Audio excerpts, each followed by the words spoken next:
Hey everyone, this is Crystal, and today I have something a little bit different to share with you. So it's been a while since I have created anything that is more artsy, right? I've been drawing a lot on my iPad. I've been creating illustrations, things for the kits that I release, that sort of creativity, and working in my journals, that sort of creativity. But I haven't really made any art for a few months now, and I'm feeling the pull back to art. I was letting it just kind of sit and simmer and knowing that this was just a lull in my creativity and that I would eventually get back to it.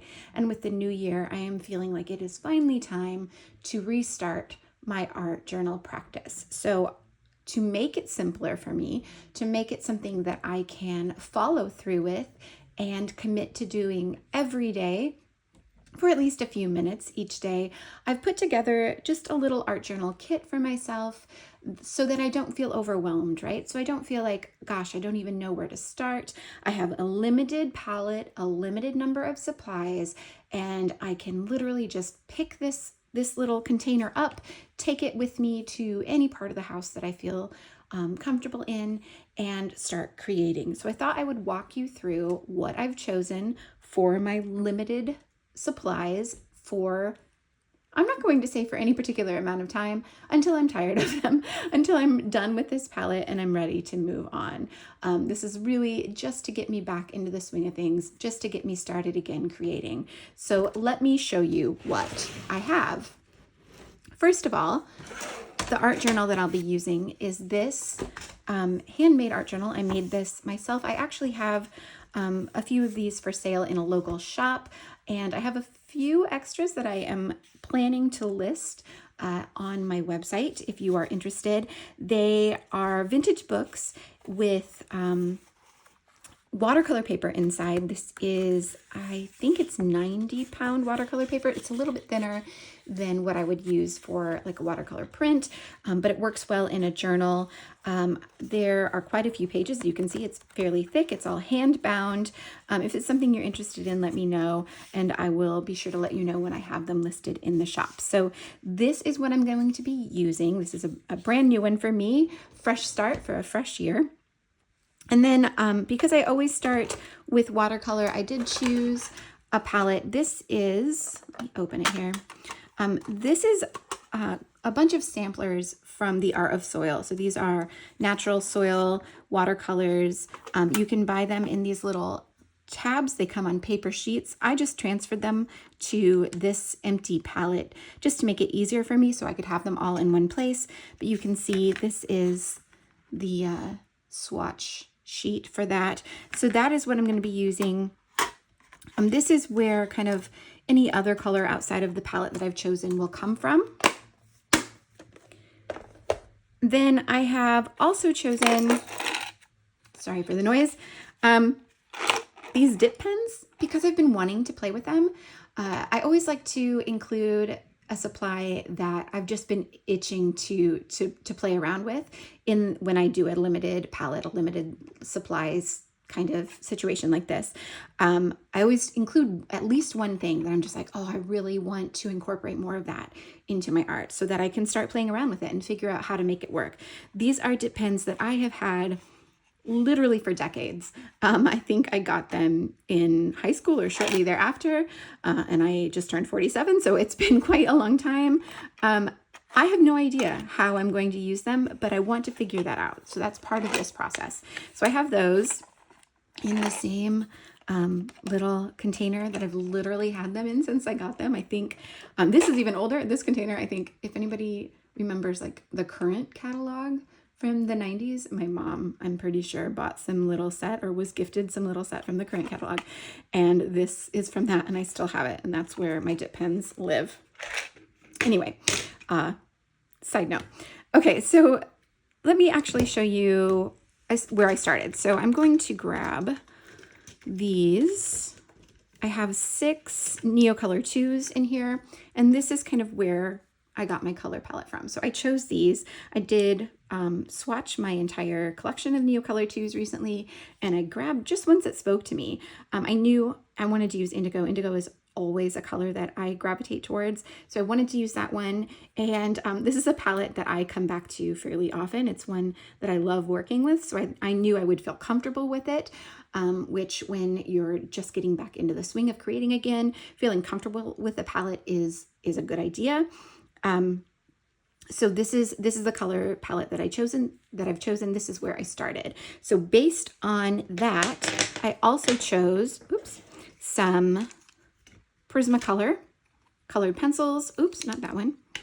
These are the Prismacolor colored pencils, basically in the same kind of color palette. Not exact, not perfect matches, but very similar. This is the blue indigo. You can see I use it quite a bit. I'm almost ready for a replacement for that one. But yes, I knew I would want something to do kind of harder marks. So I grabbed these as well. And then I grabbed some acrylic paints in similar colors. I've got this ocean green, phthalo turquoise, yellow ochre, this light pink, and then a golden high flow in turquoise. I grabbed a couple of, and titanium white, of course. I grabbed a couple of inks, again, indigo, of course, and then this acrylic, acrylic ink in turquoise from Michaels, which I love using. I know that I love using this. So again, something that I know and I'm comfortable with and like using. Make sure to include some of that in your little stash as well.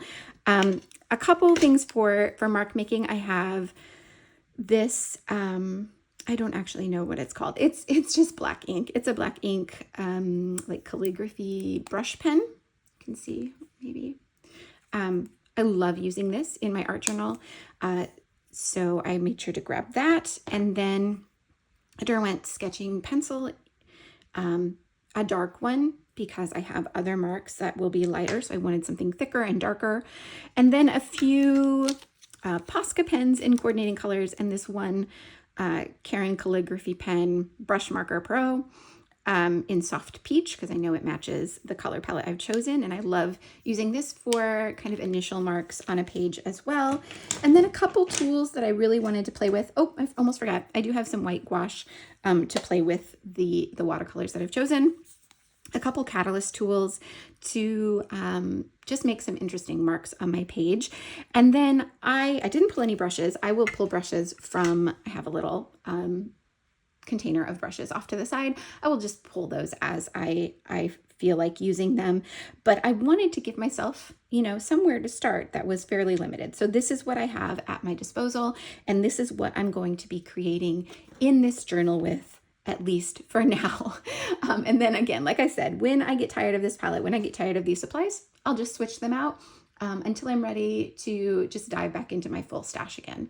So that is the plan for the upcoming weeks, likely at least weeks. So make sure to stick around and see what I create in my journal. Okay, so I have my journal opened up to the first full page. And I haven't taped anything off, so I don't have taped off borders. I'm just going to play. I'm literally just going to start playing around with the supplies that I've chosen and see what I come up with. I do not have any sort of plan here. I just want to get some paint on paper and get my hands dirty and see what I can create. So I am starting with the Golden High Flow acrylic paint, and I've grabbed that pencil and I'm just kind of dragging the pencil through that paint and playing around, making marks. This is just going to be the first layer, right? So there's going to be lots of stuff on top of this. It's not going to end up looking like this in the end. You probably won't see many of these marks, but it just gets me started and gets me playing, gets something on the page so that I don't feel so intimidated by that white page.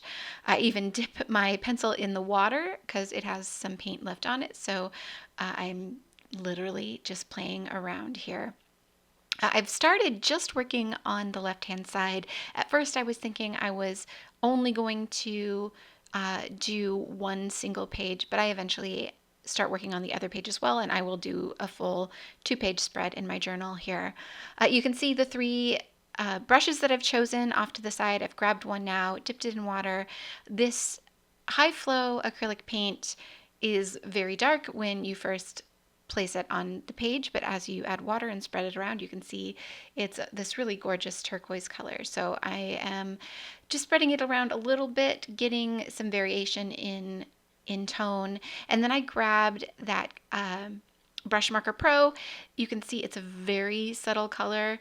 Uh, you can also see that I'm clearly not worried about contaminating my supplies and getting them dirty with other colors. I know that it'll clean off, that I'll be able to get any color that that pen picks up off of it the next time I use it.